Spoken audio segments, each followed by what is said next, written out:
You're insecure. 황동현의 시선 집중 인터뷰. 지난주 광주에 첫 신종 코로나 바이러스 확진자가 나왔는데요. 그런데 언론사에 보도가 나오기 전부터 이 구청 내 보고 문건이 유출되면서 확진자의 이 병력, 또 자녀가 다니는 학교, 또 배우자의 직장 같은 개인 정보들이 인터넷을 통해서 빠르게 유포가 됐었습니다. 바이러스 감염보다 이런 개인정보 유출이 더 문제라는 그런 이야기들이 나올 정도인데요.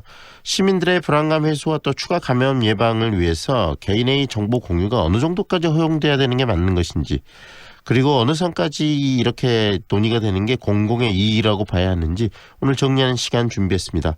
법무법인 세종 백대영 변호사와 인터뷰하겠습니다. 안녕하세요, 변호사님. 네, 안녕하세요. 네. 이 신종 코로나 바이러스 사태가 터지면서 사람들이 대면 접촉을 꺼린다거나 여러 가지 또 사회적으로 변화들이 많이 일어나고 있는데 변호사님 주변은 어떻습니까? 네, 저도 사실 상당히 많은 변화를 느끼고 있는데요. 네. 그나마 일주일에 한두 차례 있었던 모임이나 회식 이런 것들도 모두 다 취소되고 있고요. 네. 그리고 또 방학 중에 주로 이제 학회 많이 열리고 있는데요. 네네. 이런 학회들도 모두 취소되고 있습니다. 네. 제가 주말에 잠깐 또 제가 살고 있는 곳 근처에 나가 봤더니 사람들의 대외 활동도 정말 심각하게 줄어든 그런 모습을 볼 수 있었습니다. 네. 이렇게 사회 자체가 이런 신종 코로나 바이러스로 인해서 크게 변화되고 있는데 그 과정에서 결국은 많은 사람들이 이 바이러스에 대한 두려움, 감염에 대한 두려움 때문에 이 접촉 자체, 사람들 간의 접촉이 줄어들고 또 이 확진자나 이런 부분들에 대한 정보 이런 데에 대한 궁금증이 커지고 있는데 그래서 그런지 최근에 이 확진자에 대한 정보들이 바로 SNS를 통해서 퍼지게 되고 또 과도하게 이 개인 정보들이 이렇게 유출되면서 사회 문제가 되고 있는 거 아니겠습니까? 그런 현상은 예. 어떻게 이해를 하세요?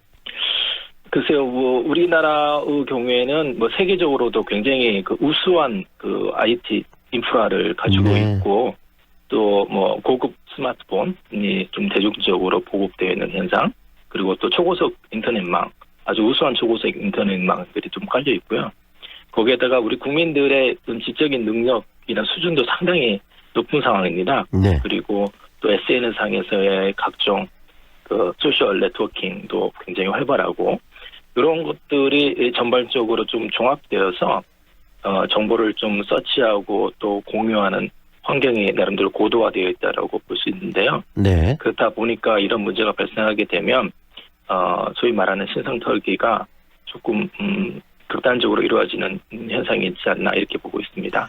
어느 정도의 정보는 서로 공유되는 것이 당연하지만 공공의 이익을 위해서 예. 과하게 네네. 정보가 이렇게 개인 정보들이 털리면서 신상 털기로 가는 것은 좀 문제가 있다는 생각이 드는데 그 경계점이 좀 모호한 것이 아닌가라는 생각이 드는데 법률적으로 이러한 어떤 개인 정보에 대해서 정보의 공유 이런 부분들에 대해서 법률적으로 정리가 된 부분이 있지 않습니까? 예. 개인정보라고 하면 네. 일반 분들께서 직관적으로 어떤 특정 개인에 관한 정보를 개인정보로 이해하고 계시는데요. 네. 사실 이 개인정보의 범위는 굉장히 광범위합니다. 네. 법적으로는 개인정보를 크게 두 가지로 나누는데 하나는 이제 식별정보, 또 하나는 비식별정보 이렇게 나눕니다. 네. 그러니까 식별정보는 말 그대로 어떤 사람을 특정할 수 있는 정보를 말하고요. 네. 비식별정보는 그 자체로 어떤 사람을 특정할 수는 없지만 다른 정보와 결합해서 어떤 사람을 특정할 수 있는 정보를 이제 비식별정보라고 보는데요.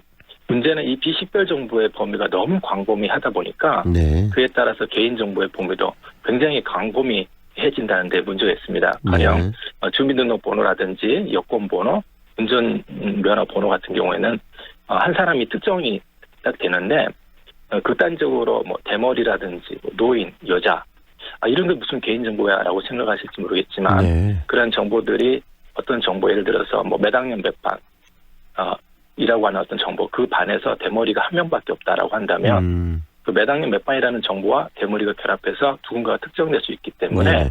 대머리라는 정보도 개인정보가 됩니다. 그래서 일반 분들께서는 이 식별 정보를 공유하는 것에 대해서는 문제가 있겠구나라고 생각하지만 이 비식별 정보가 개인정보에 해당된다는 사실을 잘 모르시기 때문에 네. 비식별 정보도 잘못하면 아무 죄책감 없이 죄의식 없이 공유했다가 개인정보로 문제되는 경우가 굉장히 많이 발생하고 있습니다. 결국은 비식별 정보라고 생각하고 유출을 했는데 그게 어떤 사람을 특정할 수 있는 그런 정보로 활용된다면 그것이 개인정보가 될 수 있다는 말씀 아니겠습니까? 맞습니다. 그래서 네. 개인정보의 범위는 사실상 법적인 측면에서 본다면은 거의 이 어떤 특정인 관련된 거의 모든 정보, 거의 대부분의 정보가 네. 개인정보다라고 저희들은 이제 보고 있습니다. 네. 하지만 또 공공의 이익을 위해서 이번 같이 신종 코로나 바이러스가 이렇게 퍼지고 그랬을 때는 기본적 정보, 좀 확진자가 갔던 공간이랄지 이런 부분에 대한 정보 정도는 공유되는 것이 맞다. 공공의 이익을 위해서 이렇게 주장하는 분들도 계시는데 법률적으로 봤을 때 이런 개인정보가 공개될 수 있는 어떤 선이 있을 것 같아요. 범위랄지 그런 부분들은 네네. 어떻게 규정할 수 있을까요? 개인정보의 공개는 기본적으로는 정보 주체, 그 개인정보 주체로부터 동의를 받은 경우에 가능하고요. 네. 그렇지 않다고 한다면 법률에 특별한 규정이 있어야지만이 가능합니다. 네. 그래서 혹시 기억하실지 모르겠지만 우리 2015년도에 중동 호흡기 증후군 소위 말하는 메르스 사태의 경우에도 이 환자들이 다녀간 병원명을 공개하라라는 그때 요구들이 있었는데 네. 당사자의 동의도 존재하지 않았고 그다음에 법률에 규정도 없지 않아서 그런 것들이 공개되지 않았고 그 결과 대규모 감염 사태가 발생했던 사례가 있었습니다. 그래서 네네.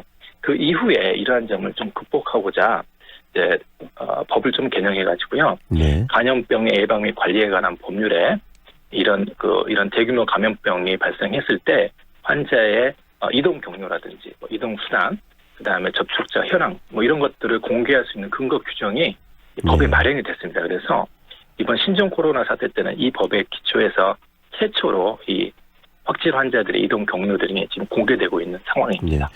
그렇다면 이런 상황, 위급 상황에서 공개될 수 있는 범위를 좀 더 명확하게 이야기해 주셨으면 좋겠습니다. 일단은 이 개인 정보로 이해되지 않는 어떤 식별할 수 있는 특정인을 특정될 수 있는 그런 정보는 안 되는 것이고요. 하지만 공공의 이익을 위해서 어떤 동선, 그다음에 간 곳, 그런 몇 가지 정보들은 가능할 수 있다는 이야기를 해주셨는데 현재 많은 분들이 혼란을 좀 겪을 것 같거든요. 이런 신종 코로나 사태에서 공개될 수 있는 이 정보의 범위 어디 선까지 공개되는 게 적절하다고 생각하시는지 정리를 좀 한번 해주십시오. 이게 가장 적절한 범위는 법에 의해서 규정된 범위까지가 가장 적절하다라고 개인적으로는 보고 있습니다. 네. 왜냐하면은 이 개인정보는 사실 전통적으로 유럽에서 발달된 개념인데요. 네. 이게 세계 제2차 세계대전이라고 하는 아픈 역사에서 시작이 됐습니다.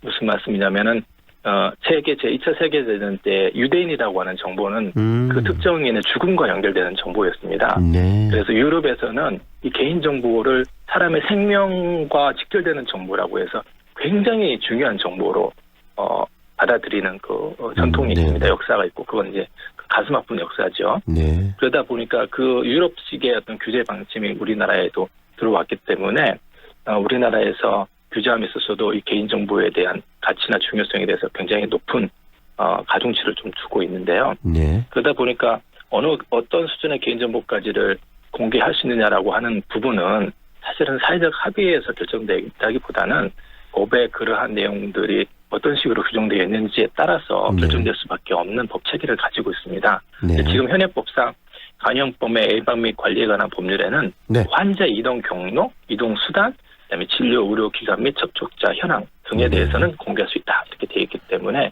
그 범위를 벗어난 다른 개인정보까지를 공개하는 것은 국민들의 요청에도 불구하고 현실적으로 좀 어렵지 않나라는 생각이 듭니다. 우리 사회가 지금 현재 이 신종 코로나 바이러스라는 어떤 시스템 그런 문제들 때문에 다들 일종의 공포가 좀 있는데요. 그런 것 때문에 과도하게 개인정보가 유출된 그런 상황들을 만들어내는 것 또한 문제라는 생각이 들고요. 우리들 스스로가 좀 성숙된 그런 접근 방식과 자세를 함께 좀 가졌으면 생각이 들고요. 오늘 말씀은 여기까지 듣겠습니다. 좋은 정보 잘 들었습니다. 고맙습니다. 네, 감사합니다. 지금까지 법무법인 세종의 백대영 변호사와 함께했습니다.